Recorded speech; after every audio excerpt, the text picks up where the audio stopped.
Due to the troubling production of the remake, Rob was exhausted and he had no intention of coming back for a sequel. In fact, he was originally going to do another movie for Dimension called Tyrannosaurus Rex, which starred Tyler Mane as a boxer. After seeing the concept art, the movie looked really cool, and it could have been something neat. However, the Weinsteins said it was too expensive and they held the script over Rob's head and basically made him make a sequel to Halloween. So, Rob Zombie's Halloween 2. Instead of being a straightforward remake of the 1981 film, Rob decided he wanted to do his own thing and tell his own story. So Halloween 2 is primarily a character study. It follows Laurie, who is a wreck after the events of the first movie and trying to put her life back together and is slowly falling apart. Dr. Loomis, who is trying to capitalize on the events of the first movie by making another book.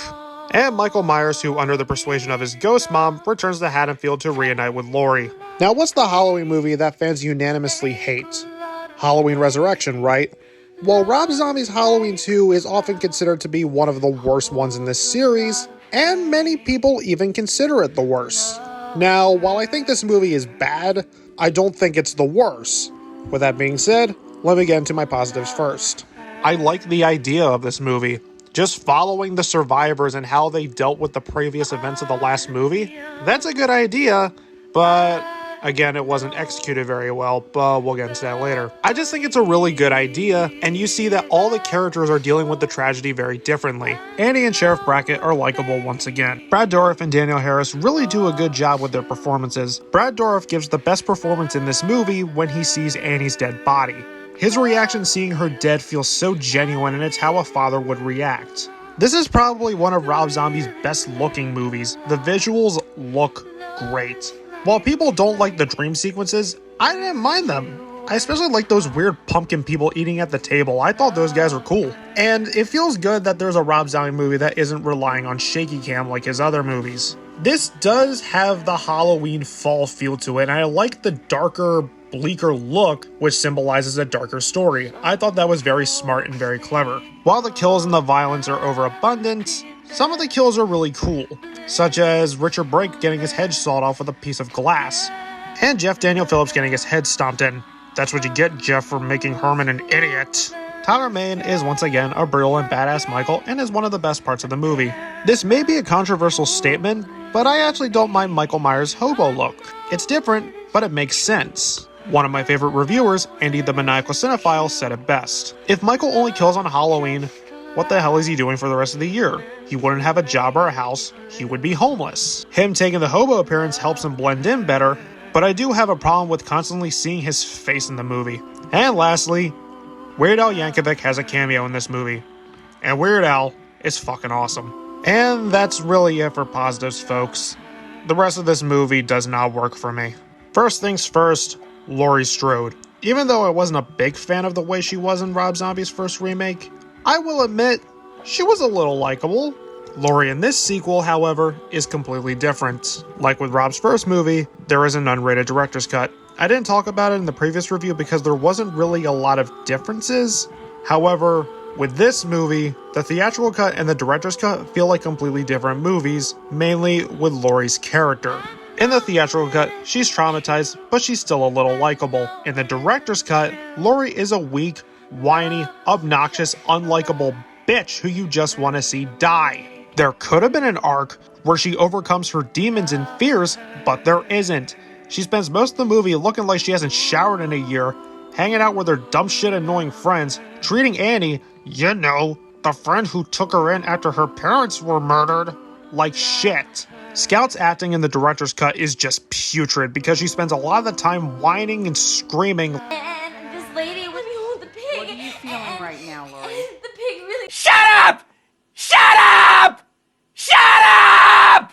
Unfortunately, Loomis isn't any better in this movie either. In fact, I will say Loomis in this movie is even worse than he was in Halloween 5. Even though Loomis was out of character in that movie, at least his goal and his mission to put a stop to Michael's rampage was still there. In this movie, Loomis is an egotistical, greedy diva who cares more about making money than saving lives. Analyzing me. No, it's the wrong photograph. I mean, this is old Loomis. This is new. Look how they massacred my boy. He also spends a lot of his time treating his assistant like shit, and it's really hard to watch. Here, now take that and go sit in the car. Go on, get your ass in there. This is not what Dr. Loomis is supposed to be. Even when he tries to stop Michael in the end, it doesn't feel genuine. Why does he do this? Is it because it's the right thing to do? No, it's because he knows he fucked up and he wants to look like the hero. It felt satisfying seeing Sheriff Brackett punch Loomis in the face and call him out for his greed and exposing Laurie as Michael's sister, and I did not feel sorry for him when Michael killed him. Both times. With the exception of the Brackets, you don't care about any of the supporting characters because all of them are just there to die. Laurie's friends, especially the annoying chick with the black hair, like I said, are just there to die. Some characters are introduced and then they're just killed just like that. Speaking of, the kills in this movie are just so redundant. Every 5 or 10 minutes there's someone being murdered and there's barely any time for the characters to breathe. Just like with the last movie, the dialogue is extremely cringeworthy. Who can forget these well-written lines, such as, "It ain't my first fucking corpse rodeo. You take a look at the naked chick? She was F-I-N-E fine. She still looked fresh. I heard a story about a couple of meat-whacking boys' fucking corpses. I never had the urge until tonight. I got wood just zip-locking her up. What's the difference between jam and jelly? You can't jelly or cock up a dead girl's ass. Are you a clam digger or something?" And I don't mean that in the lesbian sense. I think you mean carpet muncher. What up, dick lickers? Should I stand up and show this hippie dude my tits again? He's 7 foot of fucktard. Enjoy the herpes, old man. You ever get fucked by the Frankenstein monster? I'm gonna give you my Jolly Green Giant. A blowjob? Is that what you call it? I call it sucking a dick. Who says I wasn't into water sports? A little golden shower? Why does Michael feel like Jason in this movie? Because in this movie, he keeps seeing visions of his dead mom dressed in white with a white horse, ordering him to go back to Haddonfield and reunite with Laurie. Really? We're having Michael take orders from somebody again? Like it worked so well the last time. Michael is scarier when he's acting on his own free will, not taking orders from others. And just like Jason, he teleports. One moment he's at the Halloween party, and then all of a sudden he's at the Brackett house where he kills Annie. And the Jason comparison is funny because Rob Zombie hates the character of Jason Voorhees. Oh yeah, while I'm on the subject, Jesus Christ, the Ghost Mom shit is stupid. Like I said, it's 2 Jason Voorhees, and the only reason Sherry Moon Zombie is back is because Rob has to have her in all of his movies, even though she died in the first movie. Seriously, Rob, I know you love your wife and all, but does she have to be in everything you do? You could have had her maybe appear in the beginning, and that's it. And Laurie sees her too because her and Michael share a psychic link for some reason. Really, more psychic links. Like it worked so well the last time. The iconic Halloween score is nowhere to be found in this movie. According to Rob, he couldn't find a good place to put it, so the Halloween theme doesn't show up until the end credits. Now, since there are 2 cuts of this movie, there are 2 different endings. In the theatrical cut, after Michael kills Loomis, Michael is shot by Brackett and is impaled on farm equipment. Laurie tells Michael she loves him and then proceeds to stab him to death. Laurie walks out of the shack wearing Michael's mask and it cuts to her in a psychiatric ward.